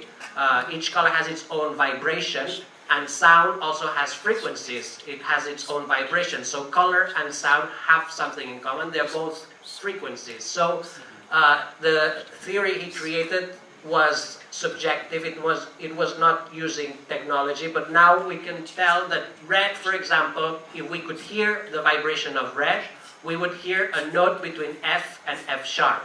And if we could hear yellow, we would hear a higher note. So that's what really interested me in 2003, and I wanted to create a system that would allow me to hear the vibrations of color. And that's what I did in 2003. So 16 years ago, I created this system with a friend at university that allowed me to suddenly hear the vibrations of colors. So the camera, in this case, would pick up the vibration of red, for example, and it would send the vibration of red in my ears, and I would hear the sound of red. So I slowly memorized the sounds of color until I was able to walk around the streets and hear colors and understand if a house was blue or anything. Well, basically all colors through sound. This is how colors sound like. So I guess. So now you're hearing red to orange, and it keeps going up. You're hearing a pure frequency. It sounds electronic, but this is a pure wave. So at the beginning, I was hearing electronic music everywhere I would look, and then each note was a color. And slowly this became normal. At the beginning, it was not normal. I had strong headaches, it was strange, it was chaotic, but slowly the brain adapted to the new reality until it became normal to hear colors every day, and I started having favorite colors through sound. So there was a point after some time that I was able to sense all the visual spectrum from red to violet, and I didn't see why I should stop there. There's many more colors that exist in the world that humans cannot sense, like infrareds and ultraviolets. So I decided to include infrareds and ultraviolets in the system. So suddenly I was able to sense more colors than other people, because, for example, hearing infrared suddenly allowed me to know if there's movement detectors in a room. So usually alarms are activated through infrared. So now I can go to a shop or a bank and tell if the alarms are on or off, and in many cases they are off. Also, ultraviolet perception allows me to hear if it's a good day or a bad day to sunbathe. So if I sense there's a lot of ultraviolet, it's usually not good for the skin, so I avoid the sun or I put some sun cream. So these are two elements that allow me to perceive something that most humans cannot perceive. So when I created all this system, I didn't want to use technology to hear colors or to perceive colors, and I didn't want to wear technology to perceive colors. I wanted to perceive colors. So I wanted to create an implant or a new body part that would allow me to perceive colors through a new organ or a new body part. So I started looking at nature, and I saw that there's many animals that have organs that we don't have. There's horns, there's trumpets, there's tails, and there's antennas as well. So I thought that the best way to sense color would be to create an antenna and have it implanted in my head so that the antenna would detect the color and send the vibration of color directly inside my head, and then I would feel and hear the vibrations of color. So I designed this antenna with a friend, and then I went to the doctor and I said I wanted an antenna implanted in my head, and he said, sorry, we don't do antenna implants here. So he said that it would be very difficult to find a doctor willing to implant an antenna in my head. So he said that I had to convince a bioethical committee. So I presented the antenna surgery to a bioethical committee of doctors, and after some time they said it was not ethical to have this antenna implanted in my head for 3 reasons. One, because it's not a pre-existing body part. So if it was a leg or an arm, they would find it ethical, but they said an antenna is not human, so that's not ethical.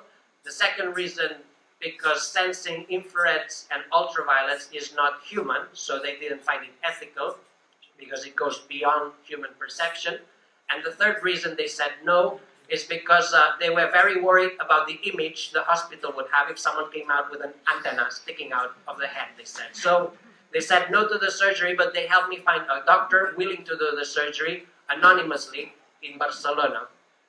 So we did the surgery in Barcelona. We call it the transspecies surgery because it's a surgical procedure to add a non-human sense or an organ. And basically, my head was drilled 3 times, so I would have 3 different implants. So it's one is this chip that vibrates inside my head. So if there's the dominant call in front of me goes in the antenna, and then it vibrates inside my head, and then the vibration in the chip allows me to also hear the vibration of the color. Then the 2 other implants are to hold the structure, and then later we had another implant which is internet connection, so I can also receive colors from other parts of the world. So the antenna and my head took 2 months to merge, so the antenna is now part of the skeleton. So I'm also officially taller now because the antenna is part of my body, and I had to get used to the new height.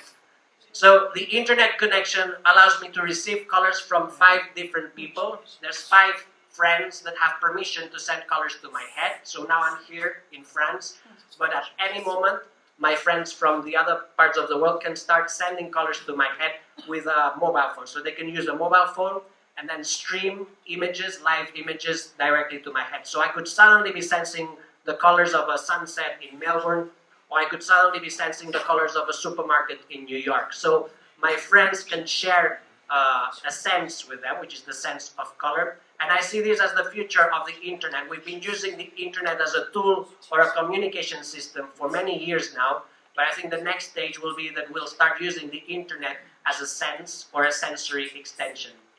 The internet connection also allows me to connect to NASA's International Space Station. So when I do this, my sense of color is no longer in Earth, but in space. And this allows me to explore space without having to physically go there.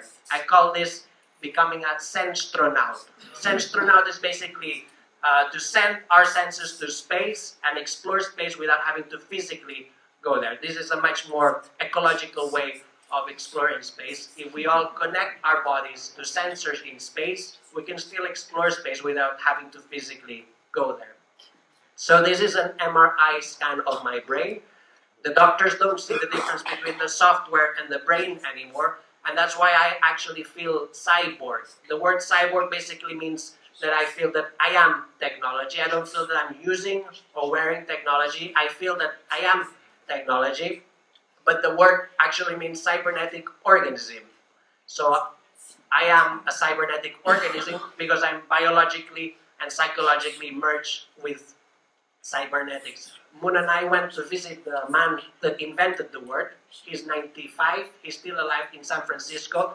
We went there and we asked him what the word cyborg meant. Why did he create the word? We went there on a Friday and his reply ended on a Sunday. So he had a very long answer, but basically to simplify it, he basically said that in 1960, the word bionic already existed, which means a body modified by electronics. There was also this word mechatronic, a body modified by mechanic parts, and he thought there was a word missing. a word that would define a body and a mind modified by electronics. So basically, cyborg includes the modification of the mind by merging with technology.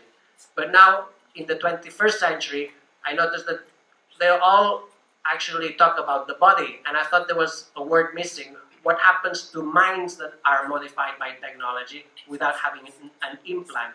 This is probably most of you. You are probably all including technology as part of your daily life, and you are psychologically merged with technology. You can notice this in language. Many people say, I'm running out of battery, instead of saying, my mobile phone is running out of battery. So this type of way of talking already is a sign that you are psychological cyborgs, or we could also define it as cyborgs, basically minds modified by electronics. In 2004, I had a problem with the UK passport office because they didn't allow me to renew my passport. They said there was a problem with the photo. Apparently, you're not allowed to appear on passport photos with electronic equipment. I replied saying that this is not an electronic equipment, this is a body part. I told them that I felt that I was a cyborg, and they said no. So it became like a battle with the UK passport office until in the end they allowed me to appear in the passport with the antenna. So this suddenly helped me travel a lot, because in airports they don't usually like technology, so if you have technology implanted it can be very challenging. So having it in the passport is a way of traveling in a much more free way. I'm now in conversations with the Swedish government because the materials that I used to create the antenna are Swedish. I'm telling them that I am Swedish. Therefore, I think I should be allowed to become a Swedish citizen because part of my body is Swedish. But they still haven't replied, so hopefully they will one day. So hearing color has changed my life in many different ways. Hearing color means that I can now dress in a way that it sounds good, so I can decide which notes to wear. This would be a C major combination, so that would be a happy, very happy occasion. This is F minor, this is a minor chord, this is sad. I would dress like this in a funeral because it's not a very happy combination. And then this is a song, so I can also wear a song if I design clothes in a specific line of colors. The secondary effect of hearing color is that when I hear music, I also feel colors. Each note is a color, so the antenna also allows me to paint what I hear or to paint music. This is Mozart's Queen of the Night, transposed into color, note by note. So if I look at this from the middle to the end, I can hear Mozart's Queen of the Night. And this is Baby Baby by Justin Bieber, which looks very different. Also, speeches can be transposed into color, because when we speak, we use frequencies. This is Martin Luther King's speech, I Have a Dream. So he spoke between C and E, which results in these colors. Also, my experience of food has changed a lot. When I look at food, I hear food. So I really enjoy listening to fruit and vegetable because there's lots of colors in fruits and vegetables. So I can actually compose music with salads, and I can place the food on a plate so I can eat a song. So this has changed a lot the way I experience food. And I wanted to share this experience with other people. So I collaborated with a restaurant. It's Sagrada Can Roca in Girona. And then we created a plate that rotates. You put the food on the plate, and then you can rotate the plate, and then there's a chip in the plate and a loudspeaker so you can hear the sound of the colors of the food. So you can go to this restaurant and ask for some Lady Gaga dessert, and then it will be served, and then you can hear the song on the plate. This is how it works.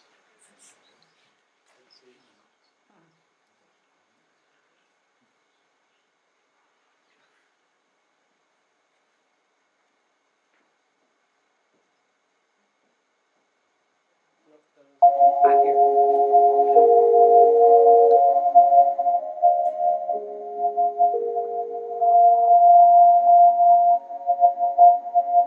So the chef becomes a composer, and we call it sonochromatic gastronomy. So if you have children that don't like eating vegetables, maybe they like eating the vegetables if they sound like their favorite pop star. So it can change the way you sense food dramatically. Another change is the way I sense art. I can now go to a gallery and listen to Picasso, I can listen to Andy Warhol, I can listen to Dali. All painters have become composers, so I can listen to art, and it has changed completely. Andy Warhol sounds very loud, for example. Goya sounds very soft, very microtonal. So it's changed dramatically the way I sense art.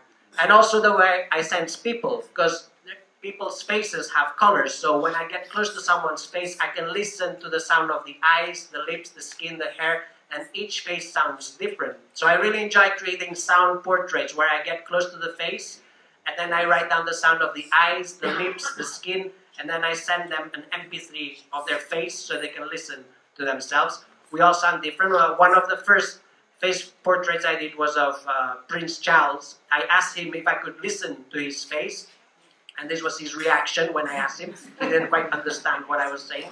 But we all sound different. Like Steve Wozniak has A notes in his eyes. Pamela Anderson sounds C major. Like Macaulay Culkin, they have a C major chord. Philip Glass sounds very microtonal. Judi Dench has silent hair. Marina Abramovic sounds very low, profound frequencies. Robert De Niro has a melody in his lips because he has different shades of red, so he has a little melody in his lips. Iris Apfel has very, very high-pitched sound in her eyes. James Cameron has an F note in his nose, and Bono had very loud glasses here.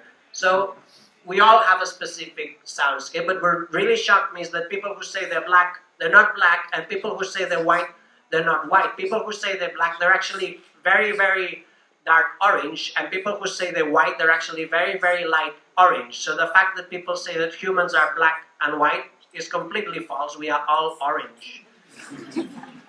Here we'll hear the sound of a face.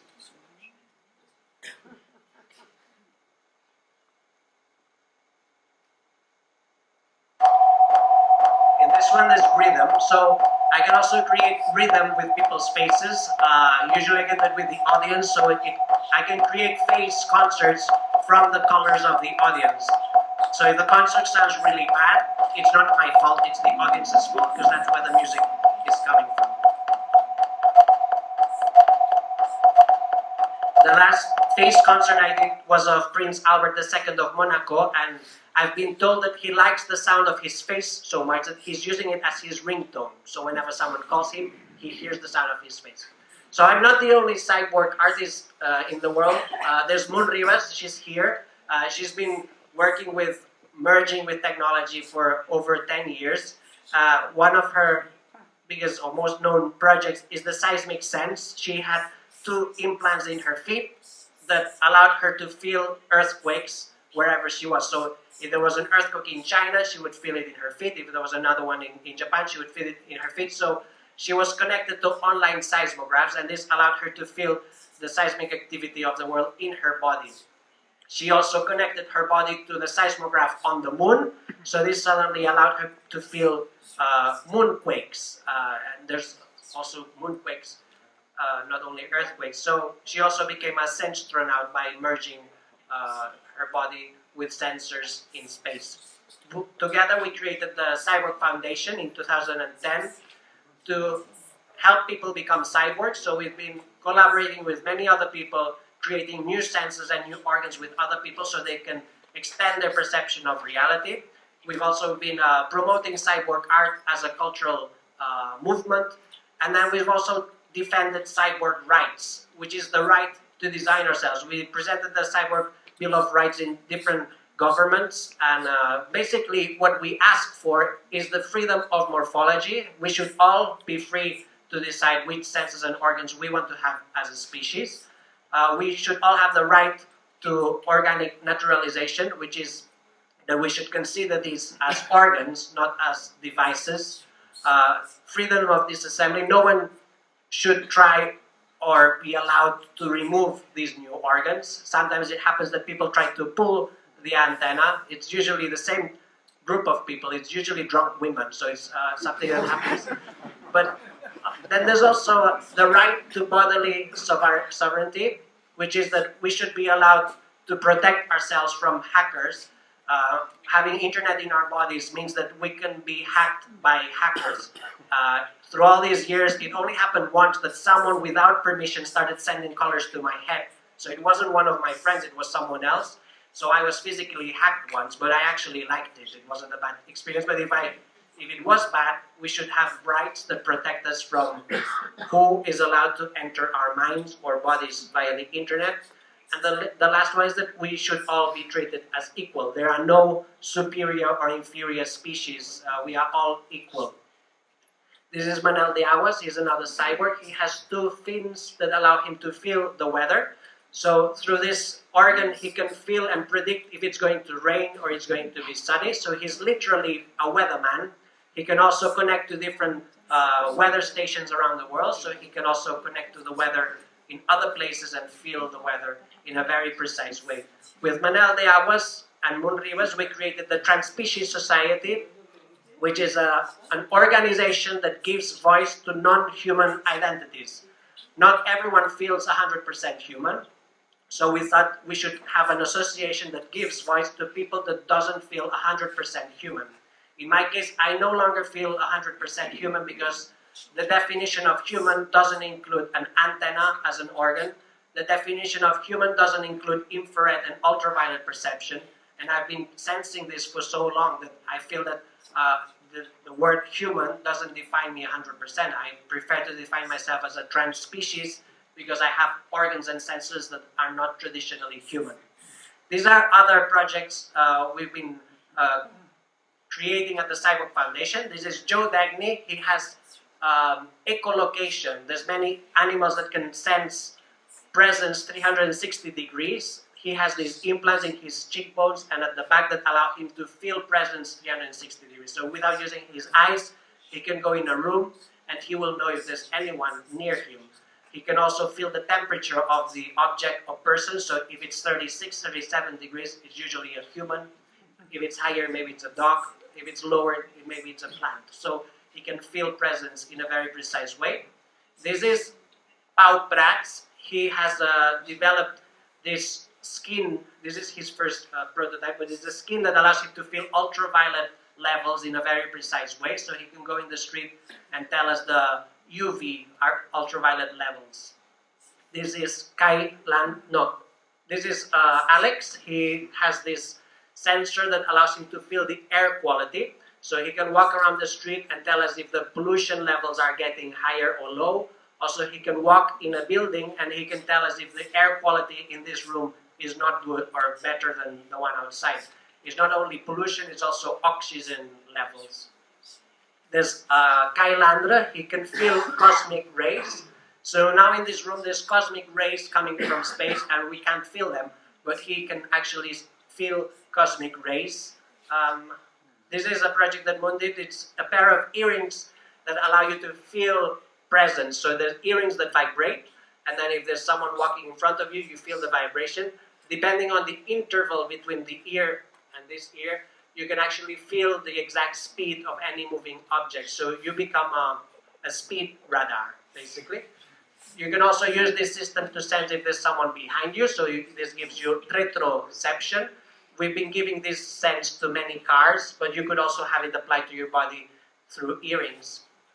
This is magnetic hair. It can be implanted in any head, and then it will move depending on the magnetism around you. So if you want to know if there's any magnetism, you get close, and then if your hair gets stuck, it's definitely magnetism. So if you walk past a refrigerator, the hair gets definitely stuck because it's very strong magnetism there.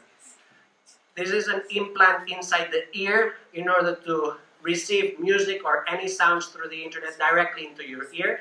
So we all know headphones, we know earphones. This is an in-phone. It's basically inside the ear.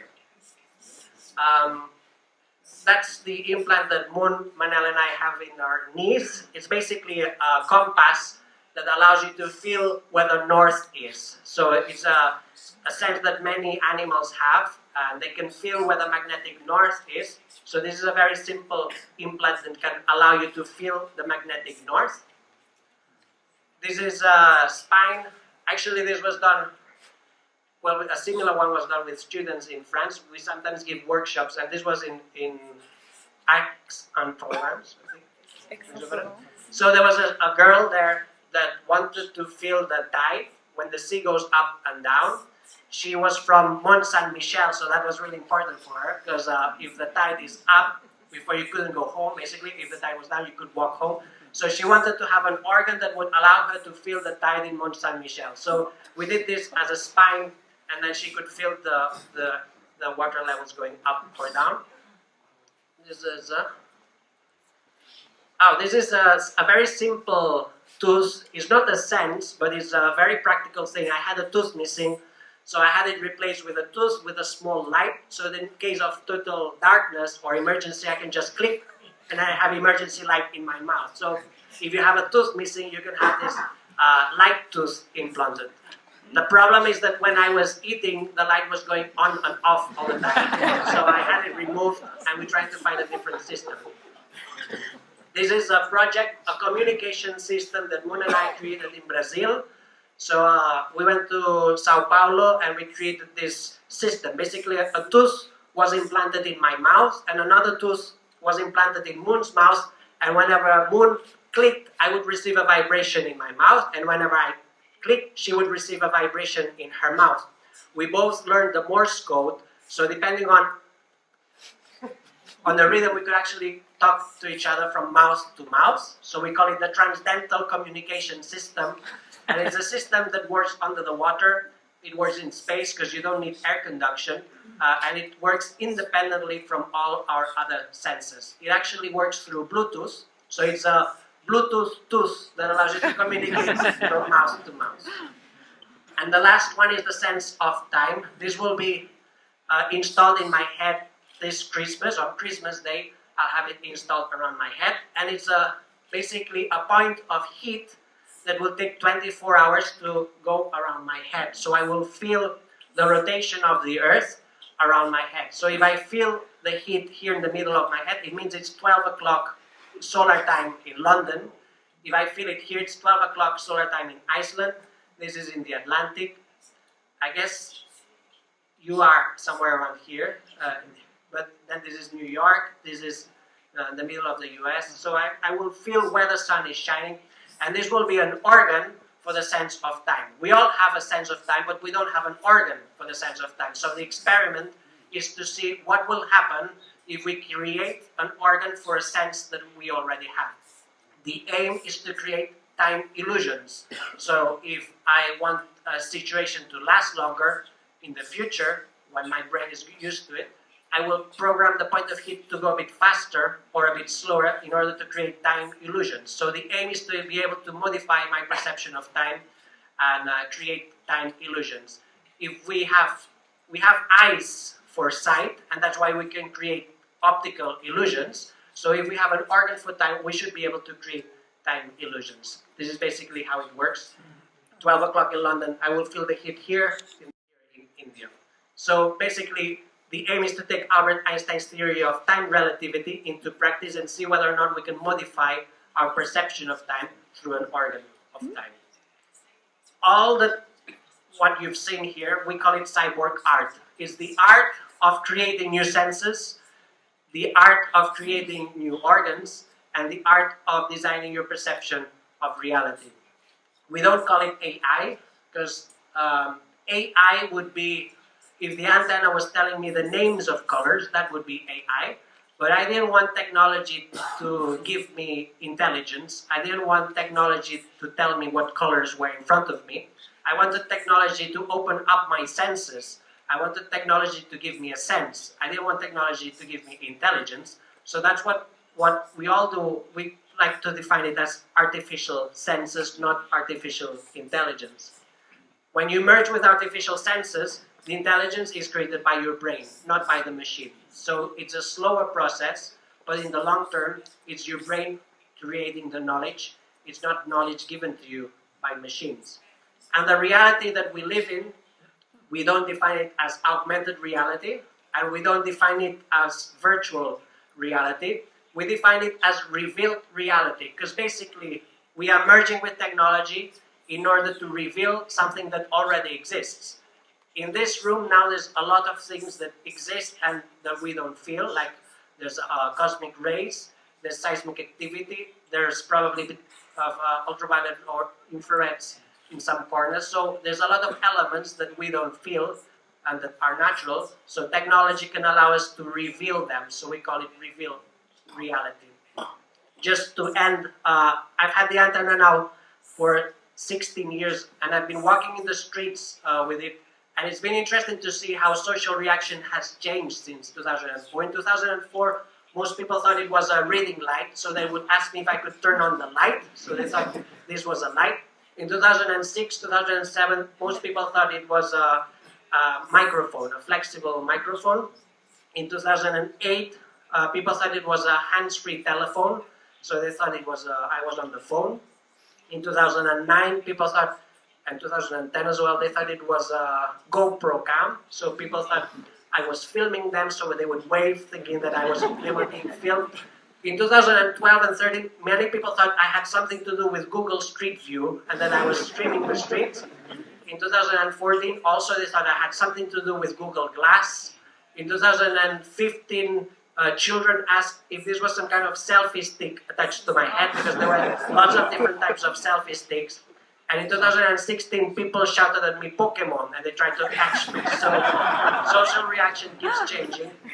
Hopefully now, in the 2020s, people will just see it as a new organ, a new sensory organ, and there will be more people in the streets with new organs and new senses. I think we can learn a lot from other species. There's lots of senses and organs that exist in nature and that we can adapt to our species. If we all had night vision, for example, like many species, these lights would be off. All the lights in France would be off at night. We wouldn't be spending energy creating artificial light if we could see at night. So we can learn from this. If we could control our own temperature like many other species, we wouldn't use air conditioning. We wouldn't use heaters if we could control our own temperature. So it would be much better for the planet if we could start designing ourselves and stop designing the planet instead. So I think that we will see society changing in the next decades. Thank you very much.